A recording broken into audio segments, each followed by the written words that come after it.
Hola, muy buenas noches. Nos encontramos en la primera charla de esta iniciativa juvenil, que es la primera feria del libro online desde Antofagasta y para el universo en expansión. Me encuentro con mucha fortuna esta noche para dar inicio a esta primera conversación en que queremos pensar estos tiempos de pandemia, estos tiempos distintos, estos tiempos otros, con Daniela Suárez Tomé. Ella es doctora y profesora en enseñanza media y superior en filosofía por la Universidad de Buenos Aires. Es docente del Departamento de Filosofía de la Universidad de Buenos Aires en la materia de nociología y filosofía feminista. Es docente del Seminario de Epistemología del Género, la maestría de Estudios y Políticas de Género. Eh, es doctora es doctora, y junto a Natalín Caminato, que es profesora de Letras por la Universidad Nacional de La Plata, estudiante del doctorado en Letras de la misma casa de estudios, y además una súper conocida nuestra por las columnas que realiza cada domingo en el programa de la radio Futurock de Allende los Andes, El Hecho Maldito, ¿cierto? Con la columna de la Inca. Muy buenas noches, chicas, bienvenidas a Chile, aunque sea de manera Hola, virtual. sí, ¿qué tal? Gracias. Oye, nos quisimos convocar en esta iniciativa para luego dar paso.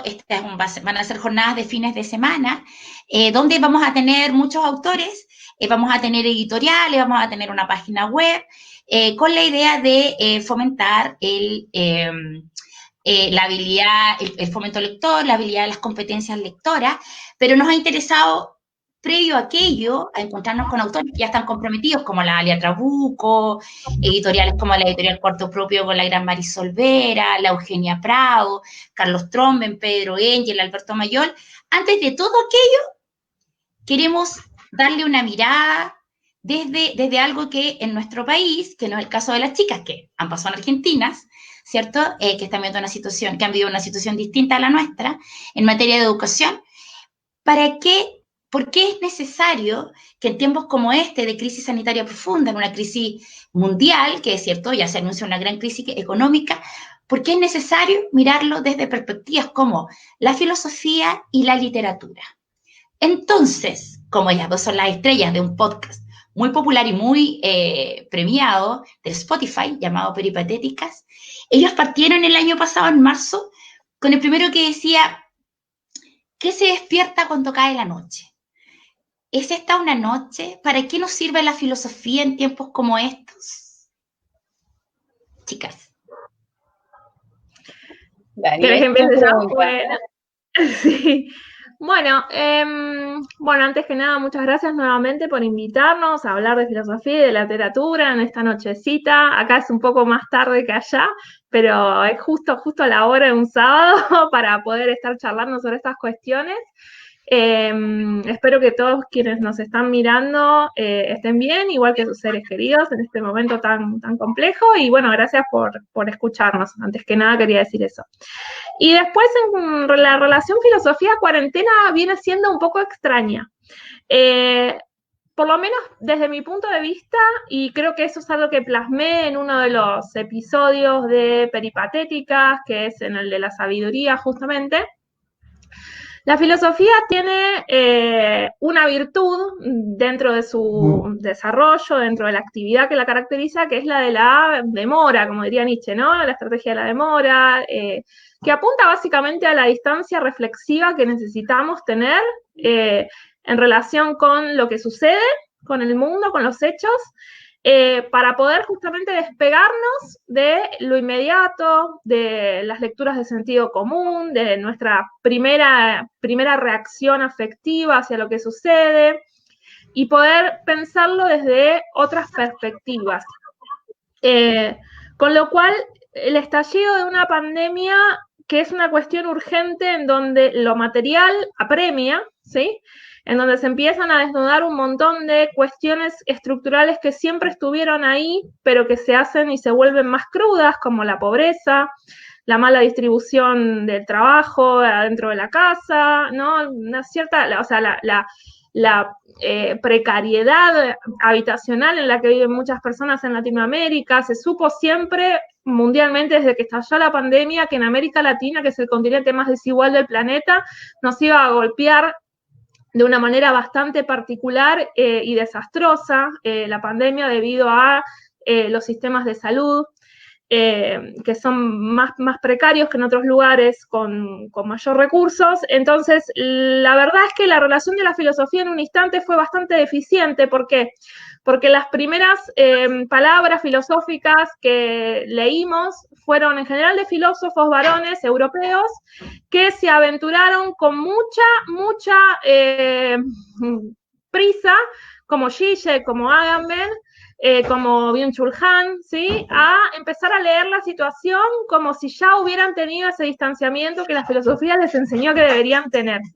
Y además mirándola desde un lugar único y un lugar muy de ellos, que nos resonaba hasta ridículo y hasta ofensivo a veces leerlo, ¿no? Desde acá pasó mucho, hubo mucha discusión, hubo mucha polvareda sobre eso.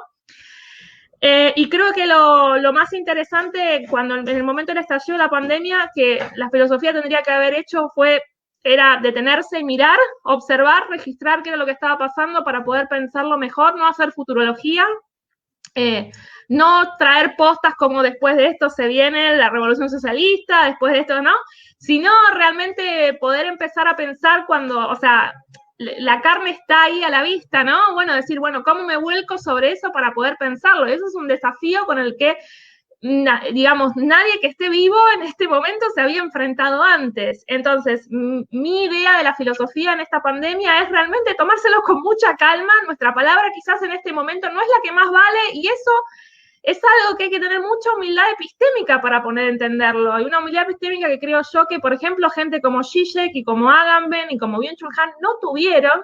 Otra distinta fue la palabra de Judith Butler, por ejemplo, que me pareció mucho más interesante con lo que dijo, con su intervención. Me parecen mucho más interesantes las intervenciones prudentes y las intervenciones que llevan a las personas que te leen y que te escuchan a detenerse, a reflexionar sobre lo que están viviendo y no a tirarles postas por la cabeza que pueden generar angustia, ansiedad, que pueden generar bronca. Las palabras de Agamben, recuerdo que en su momento generaron hasta bronca, ¿no? Era como una cosa bastante extraña. Entonces, me parece que es rara la relación entre filosofía y pandemia en este momento porque no estoy conforme con cómo se dio, por lo menos en la filosofía mainstream. Creo que hubo cosas muy interesantes que se dijeron y la verdad que mi punto de vista está muy sesgado, pero casi todas las cosas interesantes que leí son de filósofas feministas y muchas latinoamericanas y españolas que no tuvieron tanta circulación, que por ser de la red de mujeres filósofas de América Latina estuvo distribuyendo su palabra un poco por las redes, pero no tuvo tanto alcance y fueron de las más interesantes para mí.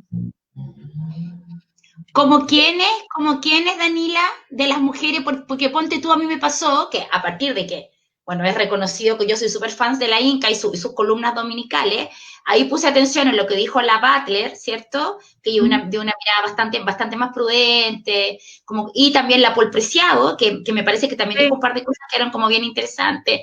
Pero a nivel latinoamericano, ¿a quién señalarías tú así como para buscarlo en el Google, aunque sea, y leerlo? Bueno, en castellano yo leí cosas interesantes de Marina Garcés, que igual es española, de Ana Carrasco Conde, que también es española. En Argentina leí a una colega, Macarena Maré, que también es bastante piola. Y hay un par de filósofas más colombianas que estuvieron escribiendo, no recuerdo el nombre. Pero bueno, después se los puedo pasar de última y se pueden fijar. Hay en la. Ay, mi perra no para de ladrar. Ginebra. Hay si quieren pueden entrar a la red de mujeres filósofas de América Latina, que es reddem.org, redem con doble D, y en el tag, en la etiqueta pandemia, van a encontrar un montón de textos de filósofas de habla hispana y brasilera que la verdad que a mí me parecieron súper interesantes de leer y que se pueden circular, que están buenísimos. Fantástico. ¿Y tú, Inca, querida? Yo estoy absolutamente de acuerdo con todo lo que dijo Dani. Me parece que hubo ahí una suerte de apuro y de también creencia, y creo que esto también tiene que ver con que sean varones o por lo menos con determinados protocolos de legitimación y de determinada figura también del filósofo y de ese tipo de intelectual, digamos, que es esa figura que, bueno, ya está legitimada a priori, entonces ya es una firma y ya estilo, a priori, ¿no? ¿qué, Claro. cómo? Como un estilo. Claro, un estilo y es una firma, entonces ya va a tener asegurada, diga lo que diga, una atención. Y me parece que hubo eso. Después, bueno, también lo que pasa son las derivas, ¿no? Muchas veces, retrospectivamente, uno puede decir, bueno, muchas respuestas a Byung-Chul Han o muchas respuestas a Zizek o a Agamben sí generaron tal vez un pensamiento filosófico un poco más interesante. En sus usos, reapropiaciones y discusiones, ¿no? Uno puede pensarlo ahí.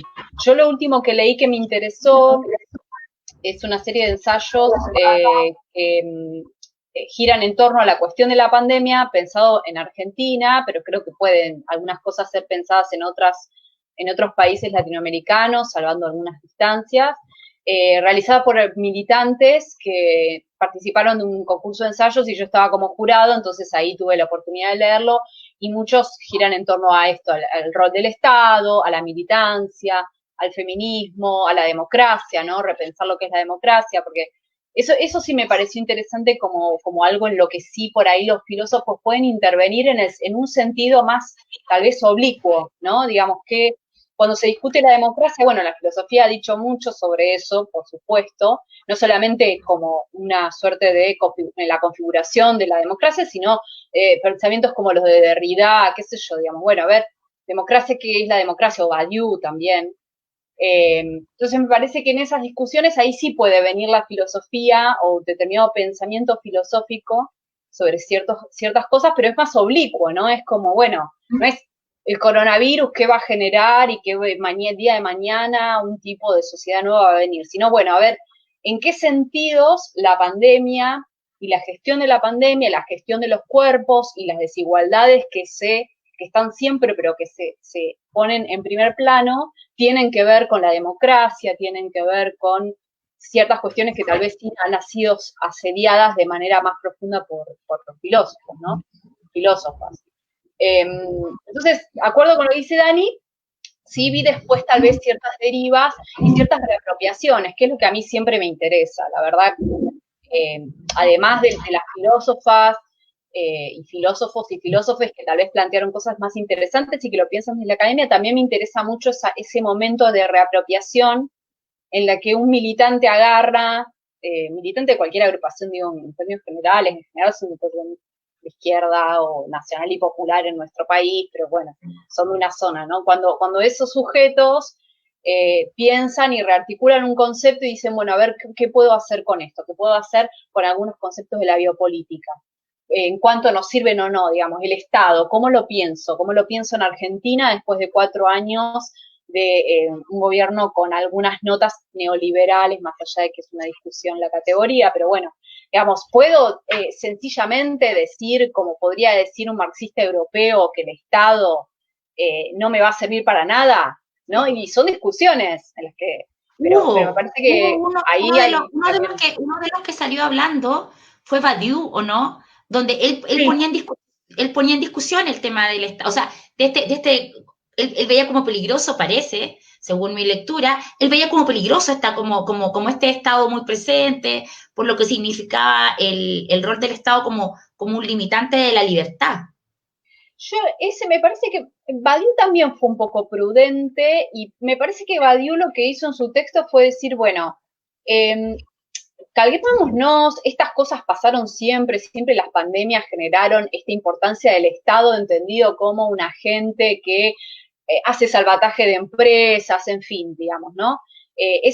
Me parece que puso paños fríos, pero en realidad Badiou no considera a la gente o el Estado como una instancia interesante porque él está pensando desde un comunismo por venir que está discutiendo, que está intentando alejarse de las experiencias comunistas vinculadas con el Estado, ¿no? Y está pensando en eso, en los riesgos de los estados comunistas, de la Unión Soviética, digamos. Él no piensa a esa instancia como una instancia interesante de militancia, ¿no? Claro. Pero bueno, está hablando en Francia, está hablando del Estado europeo, ¿no? Digamos, el Estado que, quiero decir, el Estado que no deja entrar a los inmigrantes, que, en fin.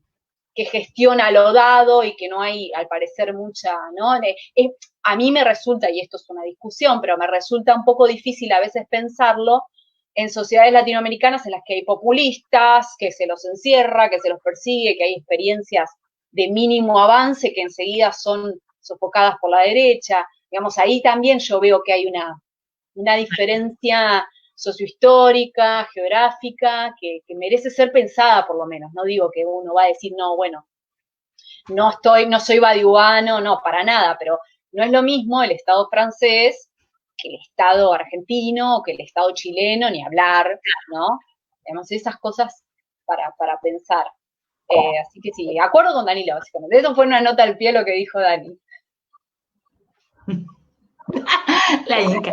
Oye, otra, mira, ¿qué pasa en Argentina? Pasa esto que ustedes han conservado, ¿cierto? Como lo conversábamos recién en off, y también parece que yo lo señalaba, de que las asignaturas que tienen vinculación con las ciencias humanas nunca perdieron valor en el sistema educativo argentino, con independencia de los gobiernos que se sucedían y todo lo demás. Que no fue lo que pasó en Chile, donde nosotros, los chicos, algunos con suerte, porque está muy privilegiada la educación técnica, esto es preparar a los chicos para que luego de terminar su educación media salgan al...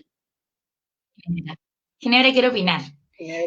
Al aparato productivo, lo que ha significado que en un país como el nuestro, las clases sociales medias y bajas que están en la educación pública prácticamente no tienen posibilidad de ver como interesantes asignaturas o saberes vinculados a la literatura y a la filosofía, porque lo importante, se generó un sujeto y a partir de ello subjetividades, donde lo importante es ser productivo para el capital, ¿cierto? Para poder salir y luego generar este modelo de éxito, de tener un buen trabajo. ¿Cómo es que a partir de ese escenario, que es súper duro, generamos una pequeña batería conceptual? Porque, por ejemplo, lo que decía recién la Inca, ¿pero qué es la democracia? O sea, la podemos poner en cuestión. Efectivamente vivimos en un Estado democrático. O sea, democracia es ir a votar solamente, o eso lo podemos poner en tensión en una situación como esta, donde además nosotros en Chile venimos de un estallido. O sea, todo está puesto en tensión. O sea, un estallido, un terremoto grado 10, que hizo que efectivamente acá se mostraran estas brechas profundas. ¿Cómo es que nosotros podríamos, en un rol un poco militante, ir generando pequeñas baterías conceptuales en una población que lleva décadas despojada de esos saberes? Bueno, ¿querés que arranque yo? Yo quiero decir dos cosas en relación a esto. Antes que nada, no es tan cierto que en Argentina siempre se le ha dado demasiada importancia en las asignaturas, especialmente de la escuela. Filosofía, por ejemplo, no es el caso de lengua y literatura, la verdad que sobrevive bastante bien. Mi marido enseña en escuelas secundarias y da los 6 años en secundaria, pero filosofía sí tuvo un recorte bastante importante. De hecho, casi quedó completamente expulsada del secundario en cierto momento, pero hubo una activa, digamos, lucha por parte de los sectores docentes de filosofía y de la comunidad filosófica en general para que no se quitaran.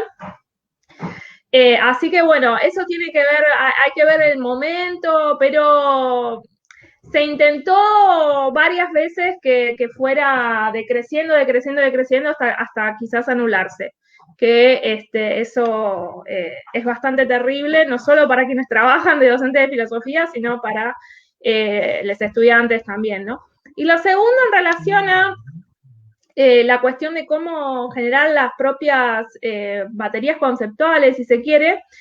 Yo trabajo dentro de la epistemología crítica con las experiencias feministas que me parecen súper interesantes, pero que vienen también del marxismo, ¿no? Que son los famosos grupos de autoconciencia, que a mí me parecen experiencias recontra interesantes, recontra fundamentales, que hoy en día quizás no se dan de la misma manera que se daban en los 60, en los 70, sea tanto en marxistas o como en feministas, sino que a veces se dan por las redes, se dan en estos grupos de lectura, en estos lugares en donde se puede uno intercambiar experiencia y conocimiento que surge de la experiencia. Yo creo que más allá de lo que pueda o no hacer el Estado en torno a la educación, de acuerdo con mis convicciones, yo creo que siempre es interesante poder tener una construcción militante del propio conocimiento y de la propia teoría. Y en ese sentido creo que las prácticas de autoconciencia, es decir, de juntarse, de charlar, de tomar conciencia de los propios núcleos de precariedad existencial que conviven en todas las personas que están en esos grupos, y poder empezar a generar sus propias ideas, contrastarlas con otras ya escritas y hacer realmente una travesía dialógica entre experiencia y teoría, creo que es es recontra interesante y me parece, por lo menos en mí, que tengo estos tipos de experiencias desde los 16 años, que comencé a militar en su momento en el autonomismo, en donde hacíamos esto 2 veces por semana, me parece de las cosas más interesantes para poder hacer, especialmente en tiempos en donde hay una chique o una falta bastante importante de educación humanística por parte del Estado, ¿no? Así que ya te dejo a vos, Inka. Sí, no, estoy de acuerdo, me parece que no hay otra manera. Después está también el tema, lo que tiene la escuela, me parece a mí, que es que puede ser un espacio, y a otras instituciones de encierro también, pero la escuela, particularmente como institución de encierro, puede ser un espacio en el que tal vez uno pueda llegar a realizar algo de lo que dice Danila, del orden de lo que dice Danila, quiero decir, de poner en juego un concepto o una lectura, y que eso llegue o que interpele a alguien que tal vez no hubiese llegado ahí de motu propio o qué sé yo, ¿no? Digamos, porque ese también es un gran problema, ¿no? El problema, a mí me parece que el problema fundamental de las sociedades actuales es cómo hacemos que determinados pensamientos, modos de, que es algo principal en el feminismo, ¿no? Modos de pensar que son claramente disruptivos con un orden, de los diferentes tipos que hay, ¿no? Porque algo puede ser disruptivo con un orden patriarcal, pero no tanto con un orden económico, ya lo sabemos. Pero, ¿cómo hacer que un pensamiento así, que casi por definición dirías menor, o es lateral, marginal, pero marginal en el sentido también de su potencia, ¿no? ¿Cómo hacer para que llegue a otros lugares? Porque lo que uno quiere hacer políticamente, si quiere transformar la realidad, si quiere, ¿no? que las protestas no solamente sean protestas violentas, sino que se articulen en algún tipo de opción de poder. Bueno, ¿cómo hago para salir de ese espacio? Y ahí, en ese sentido, yo estoy cada vez más pragmática, en el sentido de que hay que agarrar lo que sea. Digamos, qué sé yo, no sé, lo pienso por ahí, en mi caso mismo, qué sé yo agarré la radio porque dije, bueno, esto va a ser una situación, y cada vez que tengo la posibilidad, porque me invitan o porque tengo la posibilidad de ir a cualquier lugar que por ahí nada que ver, digo, nada que ver, yo sé a priori que no voy a tener que no me va a escuchar gente que por ahí ya le interesa la filosofía, sino que, qué sé yo, voy ahí. Creo que es algo que me quedó también de ser profesora de secundario, ¿no? Que uno ya sabe a priori que el público que tiene, no, o sea, te los tenés que ganar y los tenés que seducir y los tenés que de alguna manera atrapar y saber también digamos, y lidiar con la cuestión de que por ahí no los vas a seducir y no va a pasar nada. Pasar en el sentido acontecimental, ¿no? De algo pase. Sí. Pero bueno, digamos, también ahí la escuela es un buen lugar, pero a veces también lo que pasa es que lo que dice también Dani es importante, porque a veces a la escuela se llega de una manera tan lateral. Digo, yo llegué a la escuela, a escuela secundaria, por peripatéticas.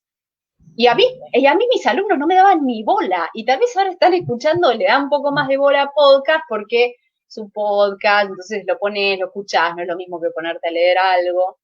Entonces, me parece que son espacios, digo, estas instituciones, o espacios, los que narrabas vos, que están experimentando allá en Antofagasta, de tal vez espacios que no son de un nosotros o de gente que a priori tenga ganas de militar.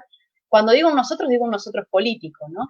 Porque creo que los grandes problemas de las izquierdas, en un sentido amplio, lo pongo acá, digo izquierdas en un sentido muy amplio, pero digamos, de la gente que quiere transformar de alguna manera la realidad, un poco más, un poco menos, pero que quiere hacer algún tipo de transformación de las injusticias, digamos, Me parece que el gran problema es cómo haces para salirte de tu pequeño espacio, porque las izquierdas están relegadas a un pequeño espacio y no es la culpa de las izquierdas, digamos, claramente, ¿no? Siempre hay, cuando hay algún avance de algún tipo de movimiento más o menos emancipador, la respuesta es terrible, ¿no? Del otro lado, de las derechas.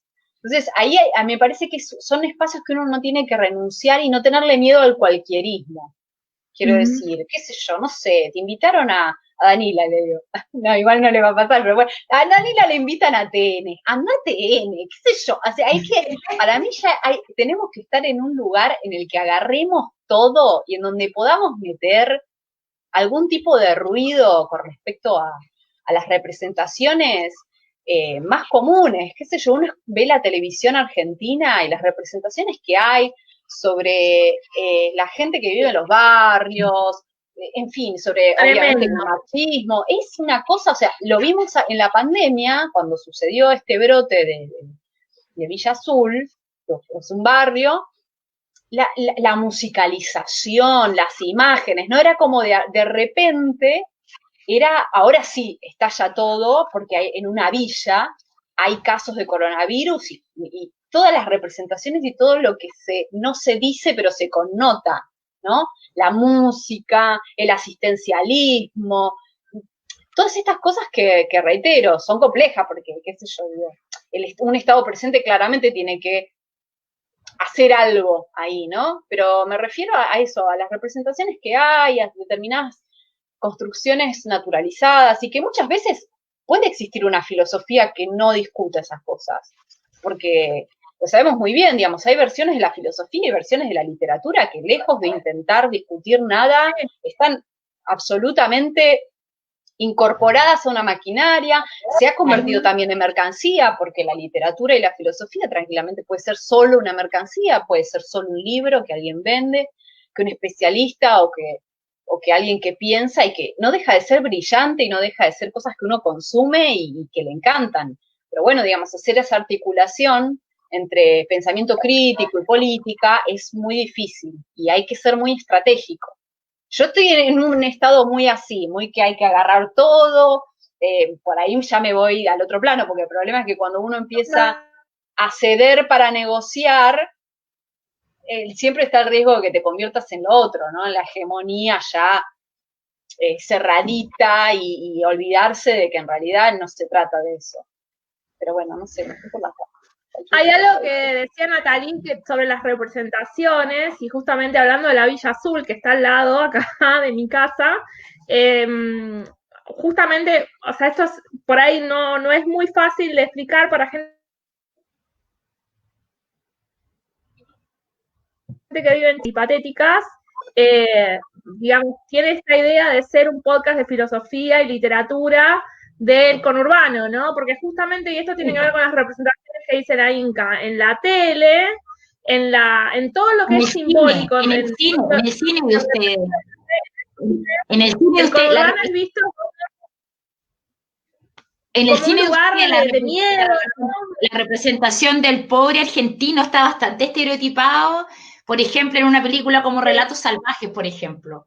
Hay una claro. Representación del pobre. Bueno, en Chile, ¿para qué decir? En Chile está lleno desde la... O sea, en Chile lo que nos pasa es que más allá de las representaciones, como nosotros hemos vivido este neoliberalismo como una suerte de dogma filosófico, literario, económico, que es un poco como este fantasma que recorre Chile, como este gran dogma, es como que acá no se dan espacio, o sea, y nos pasó sobre todo con el tema del estallido, que la representación que había era que la gente que estábamos en la calle, estábamos rompiendo el orden social, y romper el orden social, que si bien es cierto, a todos nos afecta ver roto este hábitus, ¿cierto?, al que estamos acostumbrados desde el espacio, sobre todo en Chile, desde el espacio de lo privado, pero, por ejemplo, acá habían como estas grandes representaciones, o sea, cómo es que rompiendo este orden social, teníamos que, de algún modo, rápido volver. Y la prensa, por ejemplo, en Chile, o la televisión, no sé, los columnistas, habían gente que eran intelectuales, que más bien se habían vinculado con una visión más amplia, todo lo que apuntaban era que cómo estaba toda esta gente rompiendo este orden social, y el orden social lo era todo. O sea, no había, y era muy particular. Nosotros, como yo les comentaba antes, teníamos a las 2 semanas del estallido teníamos armado un club de lectura entre gente que nunca nos habíamos visto, muchos jóvenes, y eso fue muy enriquecedor, porque también nos calmaba, y ahí nos tocó ir al tema siguiente. Por eso yo les preguntaba por el tema de la batería conceptual. Hay 2 conceptos que yo no sé, yo le vi un Twitter a la Danila en algún momento, hay 2 conceptos que se han usado y que me gustaría, porque desde la filosofía y la literatura tienen una connotación distinta a la que a la hegemonía que hay en Chile respecto de aquello. Uno es el concepto de la angustia, ¿cierto? Se ha vinculado mucho este encierro, este confinamiento, al concepto de la angustia del encierro, ¿cierto? Danila, como filósofa existencialista, ella, bueno, tiene una mirada otra de lo que es la angustia, porque esta angustia de la libertad en realidad. Y el otro concepto es el de la empatía, ¿cierto? Entonces, no, porque tenemos que ser empáticos con el otro, pero la empatía tiene connotaciones que son otras. No es eso en términos filosóficos. Y mal que de pronto no podamos entenderlo, a mí me parece que es fundamental como ir entrando con esas otras ideas. Ahí va. Tengo muteado porque el gatito está haciendo quilombo. Bueno, en relación, son 2 conceptos súper interesantes y que tienen actualidad en distintos sentidos. Me parece que, y voy a decir lo mismo porque hace poco estuve en otro vivo y también me preguntaron por la angustia porque pues, es trending topic, ahora están en todos lados. Por lo menos acá en Argentina se hizo un uso político de la angustia por parte de la oposición al gobierno para plantear una suerte de cansancio frente a la pandemia, o para justamente, esto es lo paradójico, que desde el uso político que se le dio desde la oposición al gobierno oficialista, fue una angustia que se veía completamente afectada por la falta de libertad, ¿no? Que es completamente lo contrario a lo que ve el existencialismo en la angustia. Es decir, la gente que está en contra de la cuarentena porque creen que el gobierno está oficiando como una suerte de dictadura, ¿sí? Obligando a la gente a quedarse en su casa con el aislamiento social obligatorio, utilizó el argumento de la salud mental, ¿sí? De esta angustia que estarían sintiendo las personas, para culpar al gobierno de no estar preocupándose por la salud en forma integral, si se quiere, ¿no?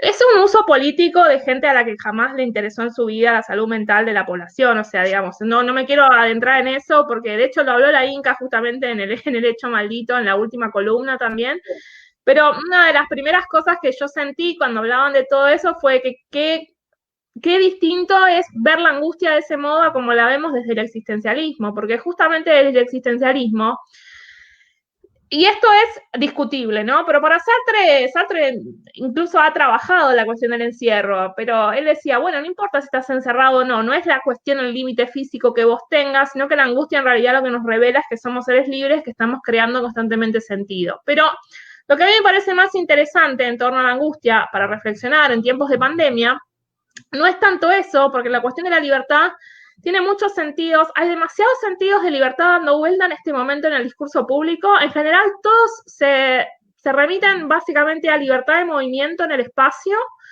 libertad de expresión, ¿sí? Y libertad de consumo, que no tiene absolutamente nada que ver con lo que el existencialismo o la filosofía en general ha pensado en torno a la libertad, ¿no? Y son los únicos 3 tipos de libertad que en general se pueden pensar dentro de los dogmas neoliberales, como decís vos, es decir, nuestras subjetividades están marcadas. Todos tenemos subjetividades neoliberales en este momento, ¿no? Sea lo que quiera decir eso. Podemos ponerle otro nombre si no les gusta, pero si les digo neoliberales me entienden. Tenemos nuestras subjetividades configuradas de ese modo. Nuestro deseo es un deseo neoliberal, digamos. Está cargado de capitalismo, de deseo de consumo. Entonces, es más que obvio que los primeros sentidos de libertad que se nos van a aparecer son los de movimiento, los de expresión y los de consumo, ¿no? Básicamente. Entonces, eso nos resta sustancia a lo que se puede pensar en torno a la libertad. Si nosotros pensamos la angustia desde el paradigma existencialista y pensamos la libertad a través de ese paradigma, lo que nos adviene también inmediatamente es la noción de responsabilidad. Y esto es un poco lo que yo había traído en algún momento con un texto al principio de la pandemia para que empecemos a pensar, porque es obvio que estamos todos angustiados en nuestras casas. Nadie la está pasando bien en este momento, ¿no? Pero ¿qué es lo que puedo hacer yo con esa angustia? Ese es el momento de reflexividad existencial. Yo me angustio porque me doy cuenta de cuánto tiene que ver la humanidad con esta pandemia que está sucediendo, porque no es solamente el advenimiento de algo así como una entidad que se llama la naturaleza, ¿no? ¿Qué es la naturaleza sino, digamos, lo que nosotros hemos hecho de aquello a lo cual no podíamos controlar en un principio, ¿no? Entonces, bueno, dale, ponete a reflexionar en torno a esta angustia que te da. ¿Cuál es el rol de la humanidad en esta pandemia? ¿Cómo es nuestra relación con el ambiente para que pasen estas cosas? ¿Cómo es nuestra relación con los animales para que pasen estas cosas? ¿Cómo es nuestra relación o sea, cómo se da lo material en general como para que de repente no se pueda parar una semana y explote todo? ¿No? Digamos, la angustia, pensada desde el punto de vista existencialista, nos lleva a todos ese tipo de pensamientos, que son necesariamente pensamientos con el otro. ¿Cuál es mi responsabilidad en este momento? ¿Cuál es mi responsabilidad de construir un futuro distinto? ¿Quiero volver a la normalidad anterior? No, la verdad yo no tengo ningún interés en volver a lo que era antes. Tampoco me gusta esto que es ahora, digo. La potencia de la posibilidad de construir algo nuevo yace en atravesar primero esa angustia, ¿no? Pero no es angustia de no me puedo mover o no puedo consumir. Esa angustia de qué voy a hacer como parte de esta comunidad humana para que esto sea de otro modo distinto. Y no es tirar postas, es ponerse a construir con las otras personas. Y ahí un poco viene también la cuestión de la empatía. La empatía yo sé que es una palabra que se ha puesto bastante de moda últimamente.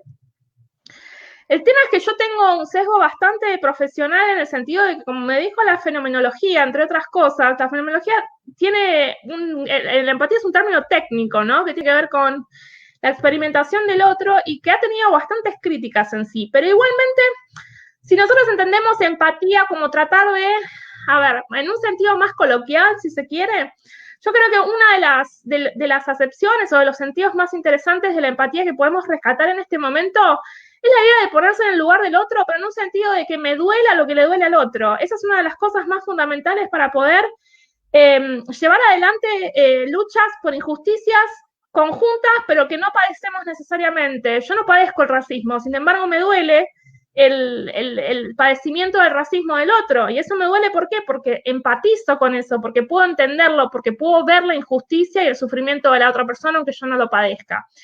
Y me puedo comprometer a no reproducirlo, a cambiarlo, a beneficiarlo en algún sentido a quien lo padece con lo que me demande, ¿no?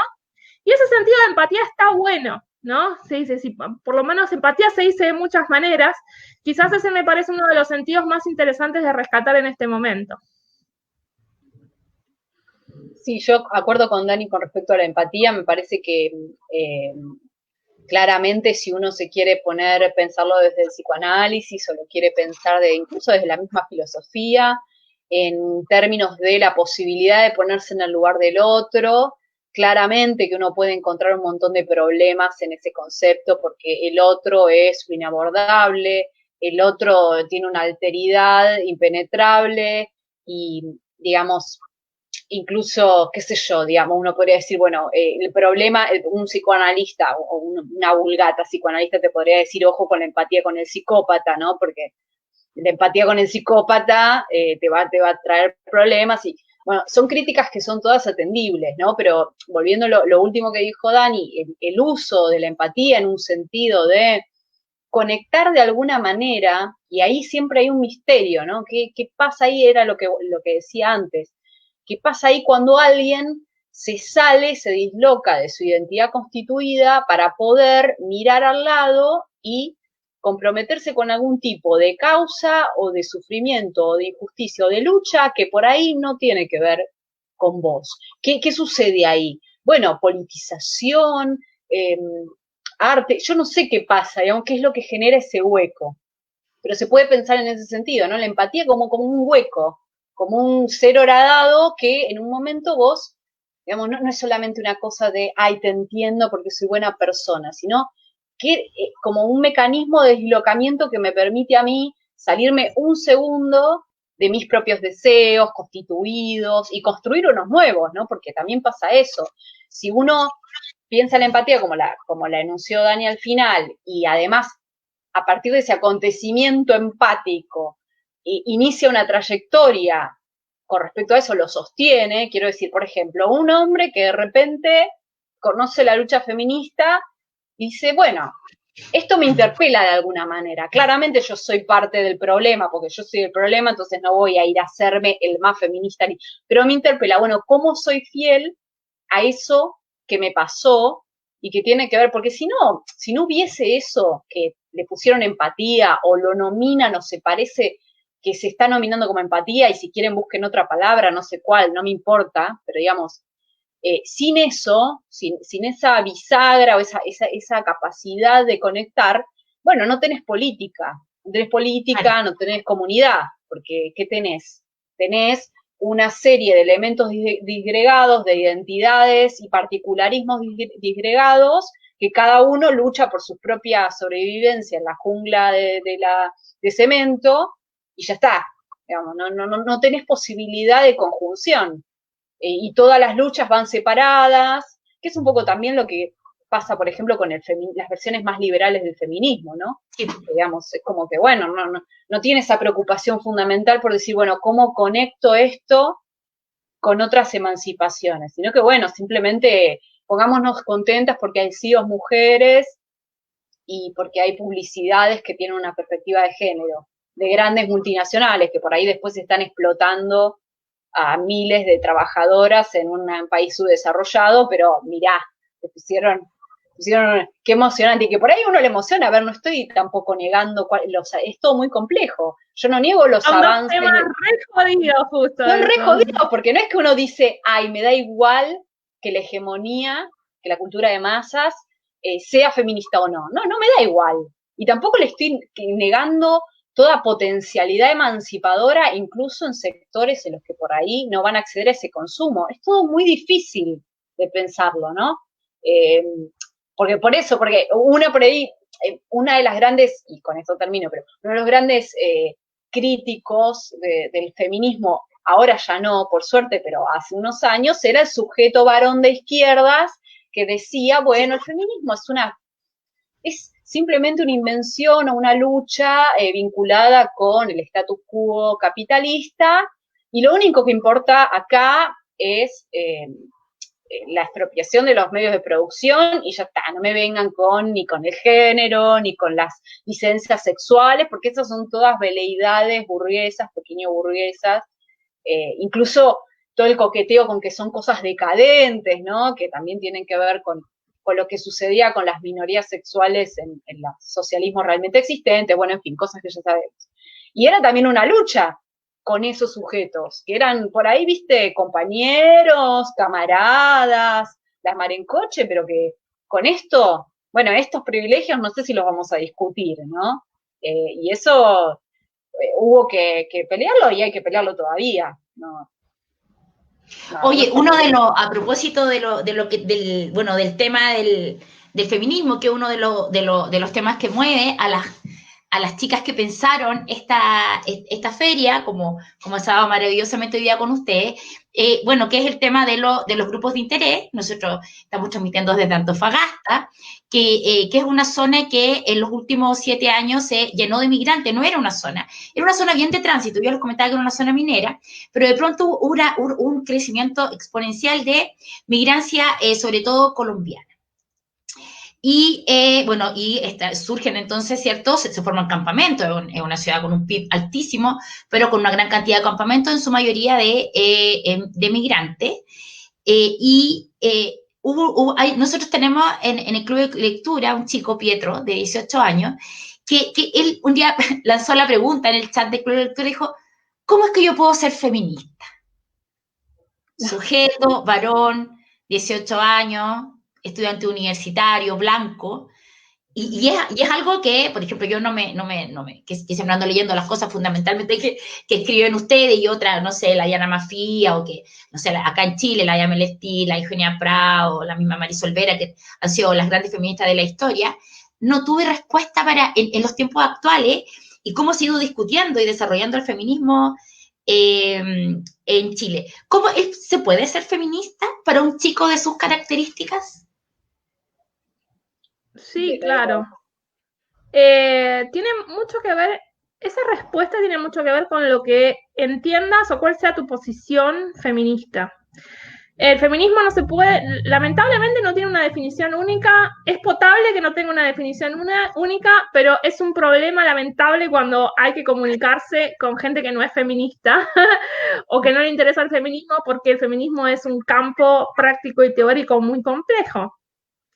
Entonces, lo que entendamos por feminismo va a depender mucho de cuál sea la concepción de lucha que tenemos. Si nosotras somos, por ejemplo, feministas de la diferencia, feministas radicales, transexcluyentes y demás, nosotros vamos a entender que no, un varón no puede ser feminista, que solamente las mujeres pueden ser feministas porque es la lucha por la liberación de la mujer y la mujer es el sujeto político del feminismo. Sin embargo, no es esta mi posición. Por ejemplo, yo considero que el feminismo es una postura política, con lo cual no inhiere en la identidad del sujeto que sea feminista, si puede o no serlo, sino que tiene que ver con el compromiso que esté dispuesto a hacer para revertir las injusticias perpetradas contra los sujetos feminizados. Y en ese sentido, cualquiera puede ser feminista. Pero el nivel de compromiso o el nivel de involucramiento no va a ser el mismo para o algunas personas que para otras. En este sentido, digamos, si me estás hablando de un varón cis, blanco, heterosexual, bueno, tiene que saber que su lugar no va a estar llevando la pancarta adelante, ¿no? O discutiendo como si fuera una más del club, sino que va a tener que ver mucho con escuchar atentamente a las mujeres que lo rodean, cuáles son las necesidades que le plantean en los momentos en los que se la plantean, unirse junto a otros varones para poder pensar entre sí sus masculinidades. Nosotros acá tenemos grupos de varones antipatriarcales o de masculinidades disidentes, tenemos un instituto de masculinidades en donde se produce teoría en torno a las nuevas masculinidades, en donde se juntan también en estos grupos de autoconciencia para poder pensarse, para poder pensar si pueden existir otros modos de masculinidad por fuera del modelo de masculinidad patriarcal, o no, o quizás se tiene que abolir la masculinidad en sí misma, ¿no? Digamos, son cosas que se piensan, y la verdad es que es una pena que la filosofía del género, los estudios de género se la pasen todo el tiempo estudiando lo femenino y la mujer y lo trans, y no se estudie con tanta profundidad y con tanta pasión la masculinidad para poder transformarla. Entonces, por supuesto que puede ser feminista, porque el feminismo, por lo menos para mí y para muchísima gente, y en Argentina es la posición dominante. El feminismo es una posición política, no nos surge de los ovarios. Hay mujeres que no son feministas, hay mujeres que, si bien yo puedo tener una sororidad en el sentido de ayudarlas cuando sean presas de la violencia patriarcal, sin embargo no son mis aliadas feministas porque luchan en contra de mis y sus propios derechos. Y sin embargo hay un montón de varones que sí son feministas y con quienes lucho codo a codo para poder terminar con un montón de injusticias, ¿no? Entonces está bueno para mí pensarlo así, como una posición política que nos demanda compromisos distintos a todas las personas según nuestra situación. Incluso para mí, que soy una mujer feminista de clase media, educada, con doctorados, blanca, ¿no? Y bueno, tengo un montón de cosas para pensar en relación a mi modo de ser mujer y a cómo puedo aportar y cómo obstruyo cosas dentro de las redes feministas también, ¿no? Porque si mi voz se amplifica demasiado por sobre las de otras, ¿por qué se da eso, no? ¿Cuál es el mecanismo de privilegio que hace que mi voz se escuche más que otras? Todas esas cosas hay que prestarles atención. Y creo que en eso está mucha reflexividad, mucha escucha, mucha porosidad para poder dejar que entre todo esto que nos molesta por ahí porque nos sentimos ofendidos de vos sos blanca, vos sos varón, ¿no? Pero creo que hay que dejarse permear un poco por todo eso y contribuir. O sea, en ningún momento la respuesta es retraerse y decir yo acá no me meto, sino todo lo contrario, es ver cómo uno se mete. Sí, estoy de acuerdo porque acuerdo totalmente con la mirada de Dani y me parece que todo movimiento de este estilo tiene que tener un cariz más problemático que de soluciones, porque es así como se configuran las identidades, no hay otra manera, no creo que haya otra manera, con todos los problemas que trae, o sea, es eso, es meter la cuchara y bueno, qué sé yo, incluso bancarse la fricción que puede tener, ser varón feminista y decirte así, y bancarte que por ahí viene una feminista con otro tipo de mirada, más tal vez esencialista, y que te diga algo, y bueno, digamos, establecer esa discusión, porque si no, si no se estaría cambiando nada, digamos, si no hubiese un ruido en nosotras mismas, en los varones que quieren ser feministas, o sea, si no hubiese un ruido es que no está sucediendo demasiado. A mí me parece que eso se puede pensar en general en cualquier tipo de proceso cultural. Si no hay una discusión, un ruido, una incomodidad, ahí no se está cosiendo mucho. No está pasando nada. Y además me parece que una cosita más, que también la mirada feminista no solamente sirve para pensar las distintas miradas, ¿no? Para pensar distintas cuestiones vinculadas con las identidades, con los sujetos feminizados, sino también con cuestiones incluso hasta macro, ¿no? Por ejemplo, la cuestión de que todo lo que pensamos el Estado, ¿no? Todo lo que tiene que ver con las funciones de cuidado del Estado también están en un segundo plano, en pos del plano más, si se quiere, patriarcal, varonil, de las fuerzas de seguridad, de la ejecución, de la decisión y todos los sectores vinculados con desarrollo social, digamos, ministerios. Esto es algo que estudiaba Bourdieu, ¿no? Cómo el propio Estado también tenía su distribución genérica, así como también hay carreras y profesiones que tienen sus distribuciones, ¿no? El tema de un espacio distinguido a partir del género, cómo funciona también en el propio Estado, ¿no? Y que esto también tiene un montón de ramificaciones, porque las tareas de cuidado, las maestras, las enfermeras, que son un sujeto que ahora se volvieron de primera necesidad, reciben tanto dinero y por qué otros no. Digamos, hay un montón de cuestiones que tienen que ver con cómo se articula lo social, más allá de las injusticias particulares sobre sujetos, que eso es lo primordial y sobre lo que se plantea una postura política, pero que después, al nivel macro, en estas grandes estructuras, se ven algunas reproducciones de lógicas de pasivo-activo, cuidado, ejecución, ¿no? Entonces, esas cosas que funcionan de una manera mucho más refractaria, pero creo que funcionan, o han sido estudiadas así, por lo menos, ¿no?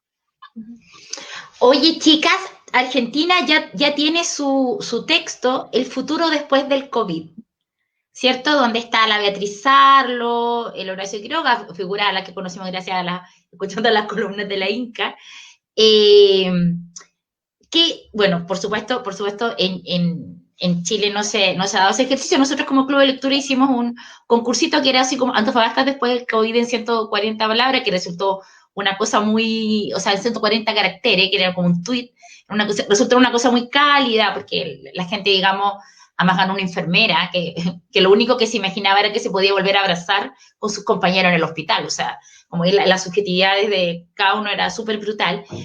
Pero ¿hay algún, ustedes como académicas vinculadas a la ciencia humana, hay alguna, desde la literatura, por ejemplo, cómo es que pudiéramos imaginarnos, porque partíamos, ¿cierto?, con Danila interpelándonos a que todos acá se apuraron mucho, ¿cierto? Byung-Chul Han decía, aunque no íbamos directo al carajo, todos íbamos a morir. Sí sé que se venía la revolución, la patria socialista era posible, y las mujeres no íbamos a morir, porque sí ha sido uno de estos que nunca ha apoyado mucho a los movimientos feministas como posiciones políticas, pero ¿es posible pensarlo?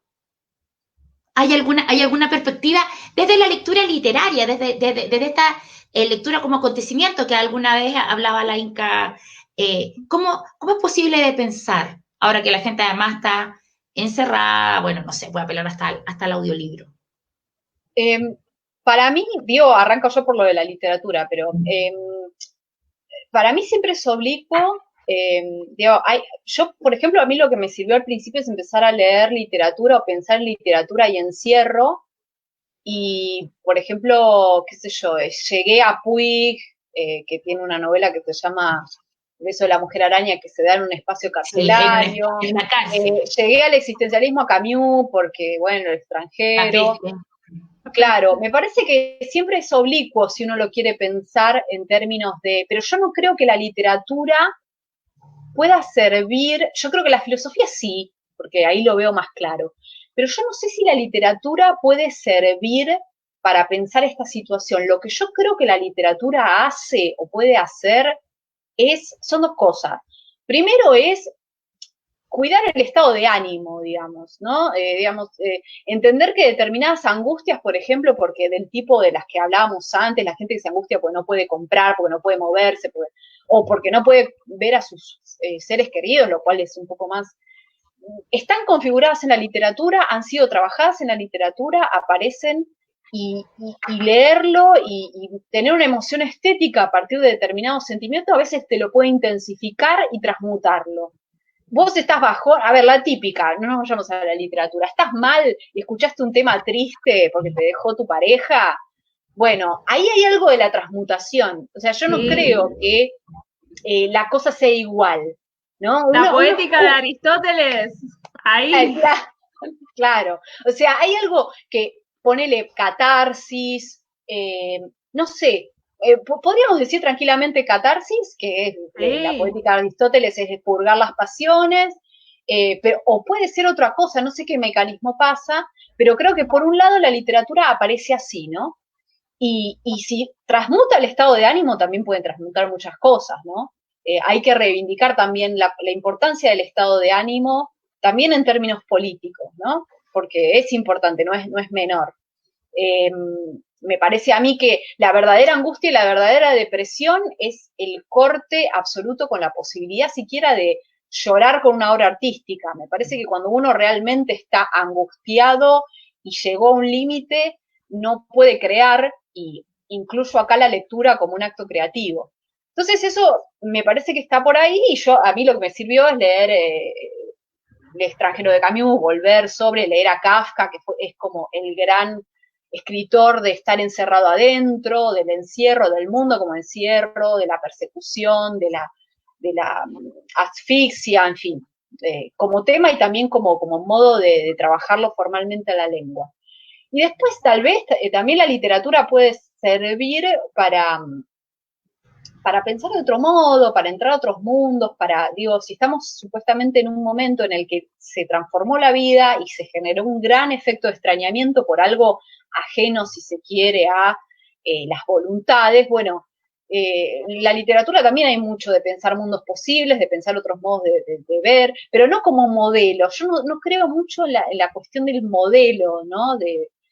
Ahí me parece que la filosofía sí tiene más algo para decir, me parece que más como una fuerza creativa y que no necesariamente sea evasión, ¿no? Porque siempre la literatura se relaciona con la evasión. Bueno, estoy acá y leo poemas decadentistas o simbolistas y me evado. Y por ahí puede ser, pero también hay que pensar en la potencialidad política eventual de la evasión. Pero a mí me parece que siempre en el arte y en la literatura las cosas son mucho más difíciles de poder decir, bueno, sirve para esto, este texto me sirve para esto. Creo que es muy localizado. Ya te dije, a mí lo que me pasó es, voy a buscar una novela sobre un encierro, voy a buscar a Kafka, pero es algo absolutamente, qué sé yo, no se me ocurre cómo hacer de eso, que es tan singular, algo como una suerte de herramienta para todos o para todos. Yo creo que igual ahora lo mejor que puedes hacer es hacer un taller de literatura, qué sé yo, pero porque para mí eso tiene como una potencialidad y como unas pasiones alegres que van a ayudar, pero es una cosa absolutamente, como alguien te podrá decir, mira, yo la verdad lo que necesito es una silla ergonómica para que me duele la espalda, no tengo ganas, no me vengan con literatura. Pero sí, qué sé yo, es eso. Después, obviamente, que hay obras literarias que son muchísimo más políticas y que proponen, sí, qué sé yo, Bertolt Brecht, bueno, lees Bertolt Brecht, lees Mandelstam, qué sé yo, bueno, ahí es otra historia, ¿no? Pero es eso, no sé, no te respondí lo que me preguntaste. Muy literaria fue mi respuesta. Bueno, la literatura es así, a la literatura le preguntás A y te dice Z. Yo por eso adoro y amo la literatura. Pero bueno, es a veces exasperante, ¿no? Porque es como, le buscas una respuesta y no hay por qué, como decía. En su suerte de energía excedentaria. Esta cosa como inacible. Como dijo Marx en el 18 Brumario, son energías excedentarias. ¿Y qué pasa? ¿Y qué haces con esa energía excedentaria? Bueno, qué sé yo. No sé. Sí, volviendo porque mencionabas el libro de Sarlo y otras firmas que yo todavía no lo leí, pero sí hay algo que sí podría decir con esto de hacer talleres y lo que mencionaste vos, que hicieron con los tweets, eso sí, para mí es algo a replicar. No tanto quedarse en la reproducción de lo que las grandes firmas hacen, sino robar e experimentar con lo que uno tiene. Como decía César Aire, hay que hacerlo con lo que uno tenga. ¿No? Una cosa también más vanguardista, experimental en el sentido con lo que tengo. No importa si son 2 tweets con una comunidad cerrada. Para mí eso que tenía las vanguardias, ¿no? De que todo el mundo puede ser poeta, bueno, todo el mundo puede ser filósofo, todo el mundo.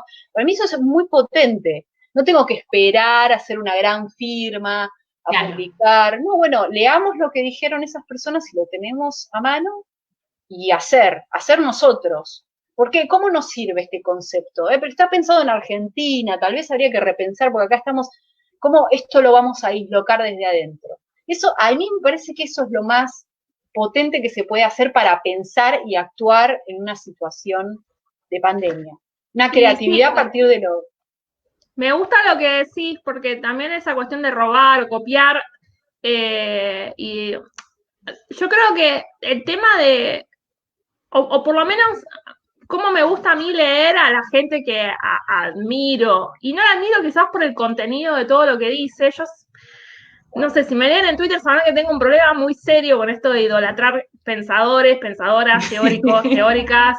Me parece algo obsceno. Me parece que justamente lo que tenemos que hacer es no tomarlo como palabra santa, porque no son, aunque a veces se comporten como si lo fueran, no son voceros de la verdad absoluta o voceras de la verdad absoluta, sino que para mí el rol del filósofo y, si se quiere, del intelectual, y por lo menos también en este momento de emergencia, o del artista también, ¿no? Es movilizar a las otras personas a que adquieran algunas herramientas para poder hacer lo que vos hacés, si se quiere. A mí me pasa algo que es que yo por ahí escribo o digo algo y me dicen, ¡ay, qué bueno! Pero no es porque yo o la Inca o quien fuera esté tocado por alguna suerte de varita mágica que gracias a algunos poderes que obtuvo en el nacimiento puede pensar o ver las cosas de tal o cual manera, sino que es algo que se entrena. La mirada filosófica, así como la técnica creativa,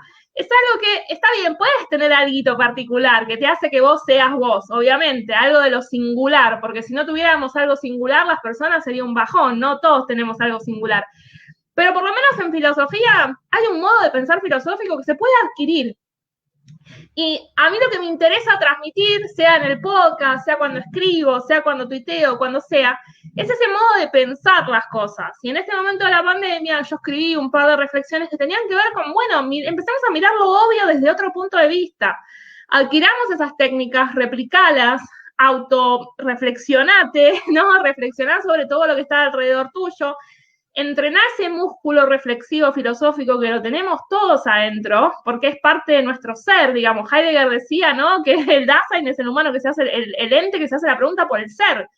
La verdad que mi perra yo la amo, pero no se hace la pregunta por el ser. Ahí tenemos alguna cuestión, ¿no? A pesar de que tenemos muchas cosas en común, ahí tenemos una cuestión. Bueno, lo poco explotada que está esa capacidad en los humanos es la que hace que haya tanto cabeza dura dando vuelta, ¿no? Entonces, si hay algo que copiar, es eso, por lo menos en los filósofos, ¿no? Y me gustó esto que dice la Inca porque tiene mucho que ver con lo que yo pienso que hay que hacer con toda esta gente que admiramos cómo piensa. Bueno, copiarle el estilo, copiarle las herramientas, sacar esas herramientas para poder empezar a pensar nosotros de esa misma manera, que es el aire que trae la filosofía, el aire creativo. Y con cuestión de la literatura o el arte en general, lo primero que hizo la gente en la pandemia, además de empezar a sacar cosas de entretenimiento, porque no podía, viste, eran como que estaban todos diciendo, bueno, entretenete con esto, entretenete con el otro, bueno, fue empezar a mirar películas de pandemia, a leer libros de encierro, son cosas que pasan a mí, para mí ahí hay algo catártico, por eso mencioné a Aristóteles, que está buenísimo. Yo creo que, nada, sin esos mundos que te ofrece el arte, yo no sé, yo no podría vivir, y me parece horrible que no sé, que se prive a la humanidad de tener algo tan, tan potente y que abre a tanta posibilidad como el arte y la literatura, ¿no? Sí, porque en definitiva todo se trata de poner en jaque estas grandes jerarquías culturales, pero ponerla desde mi modesta posición y militante con un fuerte contenido político, ¿cierto? Porque si no, es como que no funca mucho la cosa. Chicas, hemos sido tan felices, nosotras podríamos hablar miles de horas con usted, porque además, como por ejemplo, con las chicas que han hecho este podcast, las hemos escuchado 1000 veces, lo sabemos de memoria, de algún modo, a partir del podcast Peripatéticas, efectivamente había un modo, que además es súper entretenido, todos tienen que buscarlo, está en el Spotify, ¿cierto? Ustedes ponen Peripatéticas, y están los 8 capítulos que hicieron, que parte con este caminar muy bajón de la noche, y que termina, ¿cierto? Y que se mueve por la melancolía. Mi preferido, tengo que tatuarme soltar en el brazo, que en realidad este gran dogma de ser positivos, optimistas, que ustedes lo vivieron con Macri, que nosotros lo vivimos acá con un gobierno que, o sea, todo el rato está diciendo que son los más grandes, el mejor sistema de salud del mundo, porque siempre son los mejores de... En fin, lo pueden encontrar ahí. Y le quiero hacer una pregunta nomás, así como personal a cada una.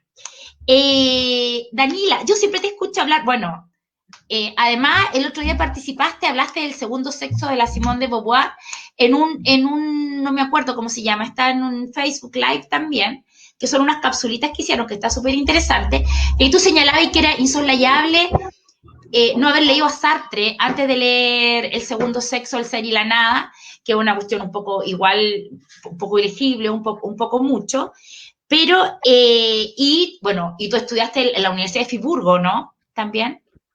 Sí, alemán, no filosofía, alemán. Ya, pero ahí Heidegger y todo, pero nunca te he escuchado hablar de la Hannah Arendt. No. Es así como copucha nomás. ¿Por qué nunca va al tema ahí de la... No la he estudiado. Mi jefa Diana Mafía sí, de hecho sabe muchísimo y da seminarios sobre Hannah Arendt regularmente. Yo no he tenido nunca la voluntad de estudiarla.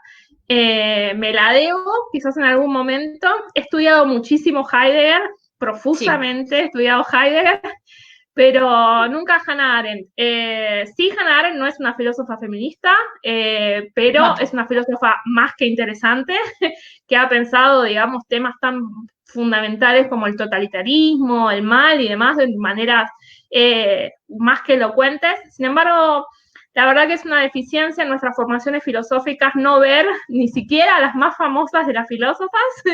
Yo cuando cursé no leí ni a Simone de Beauvoir ni a Hannah Arendt, y después el camino me ha llevado por otros lugares y nunca le di el tiempo que merece. Pero hablando de lo que vos decías, esos programas cortitos, esas cápsulas de filósofas, Palabras en Llamas se llama, lo pueden encontrar en YouTube, y ahí está justamente Diana Mafía hablando sobre Hannah Arendt, unos 10 minutitos en donde se explaya un poco sobre esta filósofa tan interesante, y lo pueden ver también ahí, ella que es o sea, súper sabia en Hannah Arendt.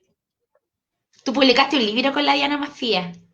Sí, Feminismo, Intervenciones Textuales. En realidad yo trabajé como editora, digamos, en ese libro. Lo que le hice fue una curaduría de sus prólogos y les hice como una arqueología de dónde habían salido. Hice todo un trabajo, me llevó bastante tiempo, porque Diana Mafía escribió un montón, pero no lo tenía sistematizado, no tiene sistematizado casi nada, porque es muy hippie, ella siempre anda como haciendo y nunca va para atrás, Entonces yo me tomé el trabajo de juntarle los prólogos feministas que tenía, hacerle un estudio a cada uno, después ordenarlos más o menos para que se entiendan, hacer una introducción, y lo alargamos, y la verdad que está lindísimo porque recorre 25 años de feminismo argentino, de producción feminista argentina, y para mí fue un placer. La verdad que aprendí un montón haciendo eso, porque tanta teoría eurocéntrica te aleja un poco de la historia de los pagos. La verdad es algo que pasa, y la verdad es que me nutrió un montón, porque además pude acceder a esos libros que por ahí algunos están fuera de circulación. Entonces pude ir a la biblioteca, verlos, leerlos, y la verdad que fue una experiencia, para mí me encantó, estuvo buenísima. Maravilloso. Oye, Inca, y respecto de tus favoritos, los que te hemos seguido, donde destaca, ¿cierto?, el querido pelado Michel Foucault, ¿cierto?, ampliamente, ampliamente citado siempre por la Inca. En tiempos de pandemia, ponte tú, bueno, el es que cierto desarrolla, o bien como sistematiza un poco, o porque conocemos el concepto de la biopolítica. Claramente, seguramente no debe ser el que lo crea, pero el que un poco aparece como más claro. ¿Qué elementos, o sea, qué elementos se te viene a ti a partir de lo que escribo, por ejemplo, creo que en Vigilar y Castigar, él toca el tema de dos pestes, ¿o no? Sé que la peste de la viruela y otra cosa más. ¿Qué elementos de Foucault ahí te hacen sentido en la actual situación? Bueno, Foucault fue como uno de las firmas que circularon, especialmente en Pereciado, que es como muy Foucaultiana, Butler más o menos. Foucault ahí en Vigilar y Castigar lo que intenta pensar es el paso de un modo disciplinar, en realidad el nacimiento de la disciplina como un paso de un modo de poder a otro. Entonces dice cómo cuando surge justamente, cuando hay una pandemia, en ese momento lo que aparecía era otro modo de aplicación de poder, que era el poder disciplinar, que tenía que ver con reticular, con separar, que era diferente al gran encierro de otro tipo de enfermedades en otros años anteriores, donde a la gente se la llevaba, ¿no? Digamos, este tipo de poder que separa. Entonces, cuando empezó la cuarentena, muchos dijeron, bueno, esto es Foucaultiano o panoptismo. A mí la verdad que me parece más interesante pensar desde Foucault, desde la biopolítica, lo que sucede con determinados modos de disciplinamiento que ya existían en la sociedad antes de la pandemia y que se empeoraron esta situación. ¿A qué me refiero?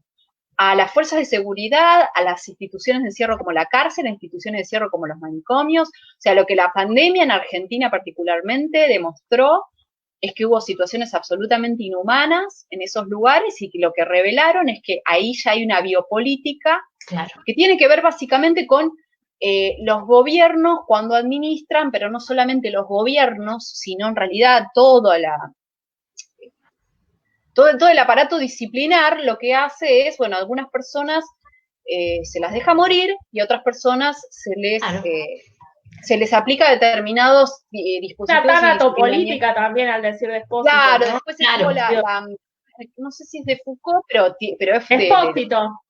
Claro, es de raigambre de la biopolítica de lectores de Foucault que hicieron más desarrollo y le dieron esos nombres. Tiene que ver con la intervención de un poder, de una serie de poderes, sobre la vida, eso sería la biopolítica, ¿no? Lo que Foucault dice es que en algún momento se pasó de el poder soberano, que lo que hacía era tener la potestad de la muerte, a en realidad otro tipo de poder que incluso incrementa la vida, los controles de natalidad, todas esas cosas que empezaron a surgir en determinados siglos.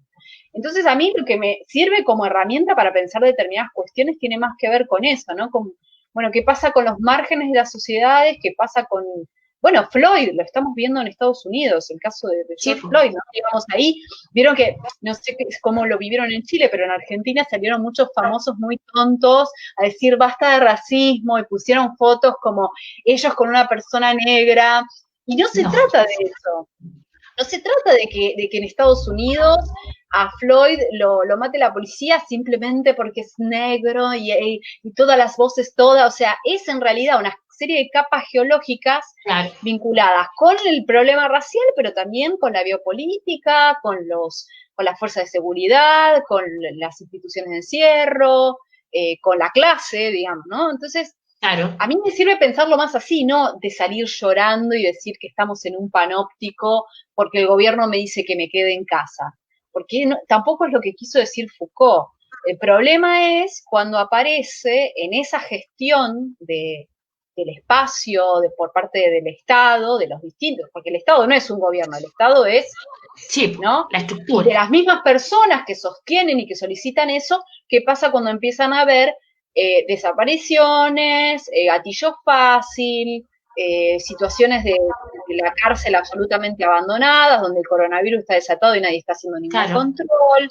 Ahí me sirve más Foucault a mí, ¿no? ¿Qué pasa ahí con esas tecnologías de poder que son, reitero, lo que decía Dani al principio, no es que las inventa la pandemia, sino que las pandemias te las hace estallar en la cara.